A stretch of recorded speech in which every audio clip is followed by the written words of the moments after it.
Greetings everyone. Welcome to the recorded session brought to you by the Department of Career Planning and Development, Chandigarh University.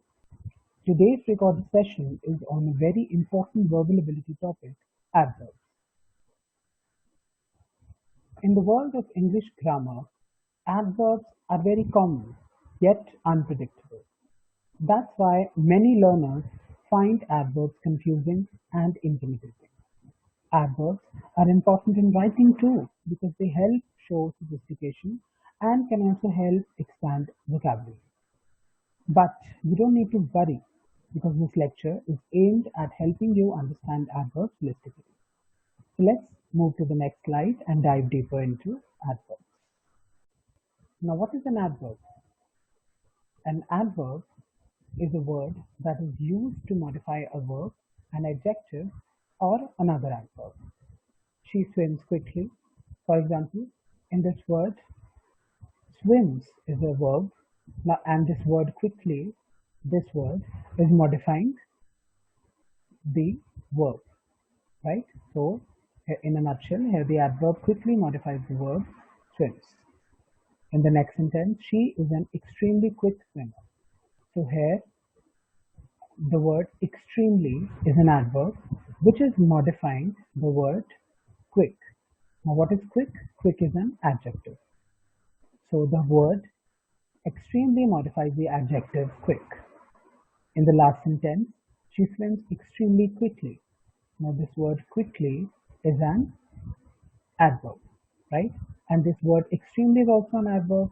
So, an adverb is also modifying an adverb, right? So, here the adverb extremely modifies the adverb quickly. This is basically what is the definition and basic meaning of an adverb. Now let's understand the types of adverb. We'll first begin with the adverb of time. Now an adverb of time tells us when an action occurs. Let's consider these examples, these words: before, ago, lately, now, soon, yesterday, already, and never. Now these words are examples of adverb of time. They tell us when an action occurs, right? So for in here, in these particular sentences that have been given, I have heard this before. I hurt my knee yesterday. She comes here daily. Now, the underlying verbs are adverbs of time because they are telling us when the particular action that has been mentioned in the sentence took place. Now let's move on to this second rule. The word yesterday, today, tomorrow are also adverbs of time, but they are placed at the end, right? After the verb or at the end of the sentence. Now here come is a verb, right? So tomorrow cannot come before. So the sentence cannot be he will tomorrow come. It will obviously be he will come tomorrow. These are just some basic rules that will help you find errors also in the spot the error questions. Because sometimes questions from this category are also. The next category of adverb or next type of adverb is adverb of frequency. Now, as you can see in the bracket, the word how often is written. The phrase is how often is written, right? This one. Now, this adverb tells us how often an action occurs. For example, an action can occur always, once, seldom, usually, rarely, etc. He seldom comes here. That means he never comes here, right? And the other examples are also given. My brother often comes here every Sunday. Now, these underlined words are examples of adverb of frequency. That means these underlined words tell us how often the action occurs. Now, the third category of adverb is the adverb of place. Now, this adverb tells us about where an action occurs, right? That means it tells us about the place. Now, here examples are here, there, away, above, below, far, near, inside, outside, nowhere, anywhere, etc. You can consider these examples. My brother is out.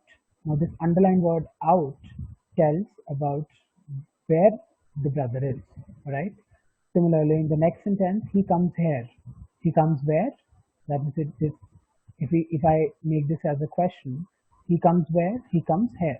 I'm getting the answer, right? So that means this word tells us about the place where the action occurs. Similarly, in the third sentence, she lives there. Then the fourth sentence, everywhere is the word that tells us about the place. That means where the action is occurring. Similarly, in the next sentence, he was sitting here. Where was he sitting? He was sitting here. She looked up. Where did she look? She looked up. So that means, so these are the examples of the adverb of place. Now let's move on to the next category, adverb of manner. Now, as you can see, an adverb of manner tells us how an action occurs. In the bracket also you can see, but that it tells us about the method of the action, like whether the action occurred fast, hard, slowly, bravely, wisely, foolishly, and other words. You can see this example, the sick fought bravely, right? So here, what is the what is the manner in which the six fought? They fought in a brave manner. That means they fought bravely. In the next sentence, the horse ran fast, right? There are a lot of students who use this word as fastly. When they change this into an adverb, they change as the horse ran fastly. Now, fastly is incorrect. They always use fast as an adverb, right? So that again, it can come as an error detection question. So whenever fastly is written, you have to mark that particular part of the sentence as incorrect. Now, next sentence is Aditi acted wisely. Here, wisely is telling us, this word is telling us how, what is the manner in which Aditi acted, right? That is again showing us the adverb of manner. Similarly, third one is you should work carefully. Now, there are some rules. An adverb of manners are adverb of manners are placed only after the intransitive verb, right? So in this sentence, he returned immediately, right? So it cannot be he immediately returned, right? Similarly, in the next sentence, it cannot be he soundly slept. It is always he slept soundly. That means the adverb will follow the intransitive verb. However, the adverb can be placed either before or after the transitive verb. Now here she attacked her enemy boldly, right? So here it can come as a different, not immediately after it, but it can be placed somewhere else. I do my duty carefully. Now my duty is coming in between carefully and the action do. Let's move on to the next slide.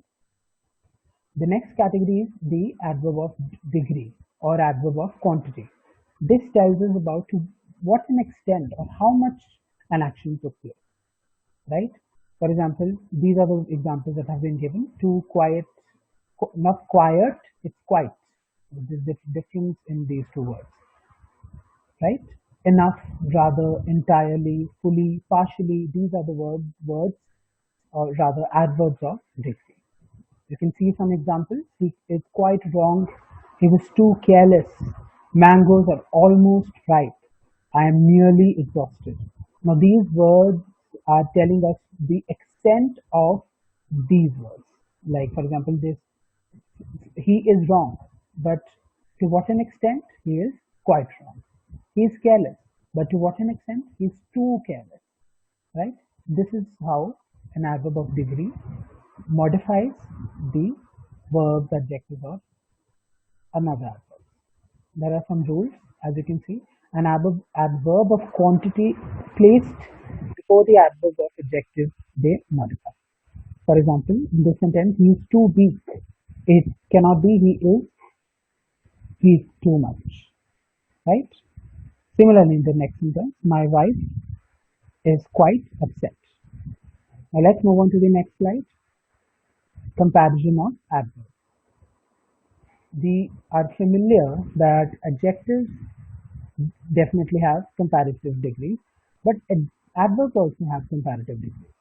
In the same manner, the adverbs have three degrees of comparison: the positive, that is the general one, the comparative, and the superlative.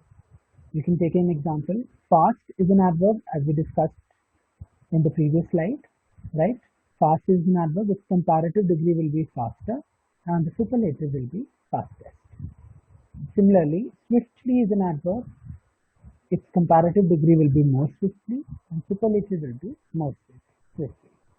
Right? You can check out of many such examples that tell us about the different comparative degrees of adverbs. Now let's come and discuss certain rules of adverbs. The first rule is adverbs are placed before adjectives and other adverbs. Right? This is exemplified in this sentence. Geeta sings very sweetly. Right? Here, very is the adverb. Now it cannot be the other way around. Right? So here this rule is being followed. An adverb is placed before adjectives and other adverbs. It cannot be placed after it. This is the basic rule. Right? Antarctica is a very cold place. Now cold is an adjective, right? Now this very word is modifying it and this is an adverb. It cannot be cold very place. This is a basic rule. Next rule is adverbs are used between the auxiliary verb and the main verb. Now what are auxiliary verbs? Has, have, is, right? And the main verb is the main action verb of the sentence. Like for example, in this particular sentence, you can say, she has often told you this. Now, often is the adverb. Now, it is coming between the auxiliary verb has and the main verb told, right? So this rule states that the adverb will come between these two. It cannot be she often has told you this, or it cannot be she has told you this often. It will be she has often told you this. Our publisher is highly honored, right? It cannot be our publisher is honored highly, right? So this is a rule that is applicable only when there are auxiliary verbs in the sentence, right? Not otherwise. Next, the next rule is negative adverbs. What are negative adverbs? These words are seldom, nowhere, never, nothing, hardly, scarcely, neither. These are the negative adverbs. Now, negative adverbs should not be used with words negative in meaning. That means double negation cannot be there, or two negatives cannot be together. For example, she hardly knows nothing about the family. So it should rather be she hardly knows anything about the family. Or it could have been she knows nothing about the family. Hardly and nothing cannot come together. That means double negation cannot be there. Now let's understand some common confusion between two adverbs. Now you can, or which words are used as adjectives and which words are used as adverbs. Now, as you can see in this slide particularly, you need to use sure as an adjective and you need to use surely as an adverb. Now, sure as an adjective means when you are completely sure about something, but when you are saying surely, that you mean then means that I will complete this or this will happen without a doubt. This is the difference between these two words, right? So whenever you use these two words, don't interchange them. Use them separately because they have different meaning. They convey different meaning. You can see the example. They thought a lock on the supply cabinet was the sure solution for reducing theft. While when surely we are using it in a sentence, Ellen surely makes an excellent impression on customers. Now next is the combination is most and almost. Now you need to use almost as an adverb that when you want to convey the meaning as nearly. You need to use almost if the word nearly can be substituted satisfactorily. This can be exemplified in this particular sentence. Almost all of us use yearly vacation time. Next is the usage next sentence tells us about the usage of most. Use most as a limiting adjective, right?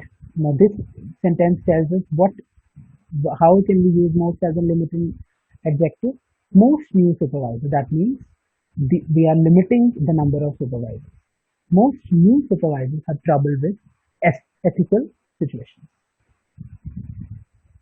Now we can also use most as a superlative degree. As we have already discussed in the comparison of an adverb, we can use most to show the superlative degree of a particular adverb. For example, in this sentence,